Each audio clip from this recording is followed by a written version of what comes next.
for us to see the kind of cowardly, evil attacks that took place today, I think reinforces once again why it's so important for us to stand in solidarity with them, just as they stand in solidarity with us. A pair of killers on the run, funerals being planned, and a nation that is coming to grips with the fact terrorism has come to their doorstep in bloody fashion. This, as some blame religion. Others blame the magazine that ran the cartoons in question. And we have already reached the stage where finger-pointing needs to stop and hard calls have to be made. Let's welcome back to MidPoint, the director and senior advisor for the Transnational Threats Project at the Center for Strategic and International Studies. To the point, someone who lived in France and understands the groundwork. Arnaud de Borchgrave joins us. Arnaud, thank you so much for joining us today. My pleasure. Arnaud, do you fear that in light of what has happened, the fact that they are still looking for these two individuals, and there's been so much talk of this being an Islamic-based religion killing, that there will be a boiling over in Paris, in France, and that there will be some sort of riot, if you will, or uprising from the people there who are perhaps even tired of, they think, having their nation taken over? Well, we've seen many similar upheavals. People have forgotten there have been some terrible upheavals in France in this general category of mass killings. And next to Europe's capital cities, beginning with Paris, with Charlie Hebdo magazine, are other capitals like Italy's Rome and Spain's Madrid, where laws prevail against no-holds-barred attacks on religion. So the murder of 12 in Paris, while obviously appalling, bloodletting that we haven't seen for some time, is not unique. It has happened before, and it'll happen again. It seems to me the right to offend in this case comes from the anarchists of the far left, way left of the Communist Party. And there is no limit to extremism in their philosophy's bottom line, which of course triggers a wide variety of hot-button issues, especially religious. And to push the envelope from one form of extremism to the next is obviously their whole modus vivendi. This is how they survive, and they go from one form of extremism to the next. Is this the sort of flashpoint that could cause that extremism, could cause that backlash at people of Islamic faith in Paris and in France? Well, obviously there'll be a backlash, but you know, these things are unfortunately short-lived. We've seen them happen in London. We've seen far more killings in London than we have in Paris. But people have forgotten that the famous bus incident in London. You had dozens of people killed. Here we have 12 people killed in Paris. Appalling though it is not unique in the history of such events in the past 2 or 3 decades in Western Europe.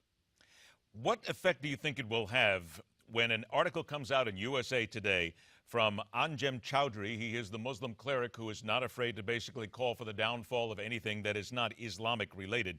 He wrote a piece called "People Know the Consequences," and basically has said flat out that if you indeed insult our faith,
Absolutely not. I go back, unfortunately, I go all the way back to the Algerian War, and we had incidents all over France, killings all over France.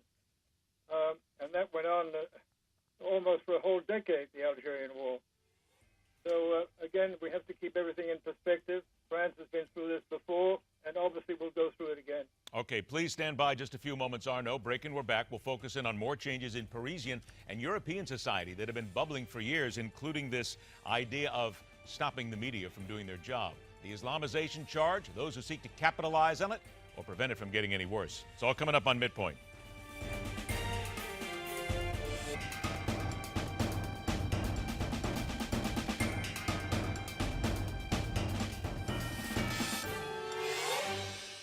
Welcome back to MidPoint from the Center for Strategic and International Studies Transnational Threats Project, formerly with the Washington Times and United Press International. Arnaud de Borchgrave joins us once again. Arnaud, let us get down to the fact of what happened, the cartoons themselves. Since the killings yesterday, there are some coming out on the very far edge who say that the cartoonists and the magazine brought it on themselves. They insulted the cleric. They knew what they were doing. They've been firebombed before. It is their fault, and they should have known better. What do you gather is the consensus from the people in Paris, and your own thought on that? Well, I mean, people in Paris, I'm sure all points of view are represented. Majority obviously feel that a magazine like Charlie Hebdo should express itself the way it feels is within the bounds of the law, and the law, as you know, really has no limits in this particular instance. Beyond that, I'm not sure what one can really say that's going to add to the merit of this particular debate.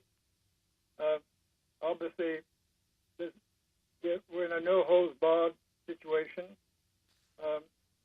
Where it goes from here, I know not. My own personal inclination is to believe that it's going to quiet down after it reaches a peak in the next day or two, and I hope I'm right. When you say no holds barred, that's an interesting phrase, because the people of France, the people in Paris, have always been seen as very casual, very friendly, and not very warlike, not very angry, if you will, to many people around the world. But this is an attack on the homeland, a dozen people killed. Do you sense that the people there now will seek revenge, that they will become a little more hawkish, if you will, and they will now help to be in front of this entire effort to make sure that a radical element is cleaned out and stop basically being politically correct? Yeah, that may very well be what is driving all of this for the next few days. I don't see it having a long-lasting effect, however, as we've been through these crises many times before. Why is that? Why would the people of Paris then not seek that? Is it simply just in their nature? Well, I mean, we've all been through terrible crises. Every Western nation has. Look at the UK. The UK has been through terrible times. But these things tend to blow over until the next crisis comes down the pike. And I really don't see this one having a longer-lasting impact than the previous one. Arnaud, I want to get back a little bit to what is going on in Paris itself, because this is what a lot of the discussion is based around right now. There is an article in the Washington Times that came out yesterday that talked about city officials in Paris increasingly ceding control of heavily Muslim neighborhoods to Islamists block by block, and basically not bringing them into, not making them a part of French society. They sit on their own, they are completely alien, and they run their own countries. Do you see that as a major issue, and do you agree with that thought? Yeah, I think that is happening to a very large degree. It happens block by block, and the police tend at times to disengage from those particularly hot areas, if only to come back with the next crisis. But it does seem to be the sort of disengagement process that kicks in after such an incident. Doesn't that need to stop, though? Doesn't there need to eventually, at a time of violence when people are being killed, to basically knuckle under? I hate to use some of the American terms here, but get tough. It seems as if they simply are just laissez-faire about this. Yeah, there's very much a laissez-faire attitude in France about such incidents, horrible though they are. Again, I hate to be someone who throws cold water on any idea that comes down the pike. That's not what I'm doing.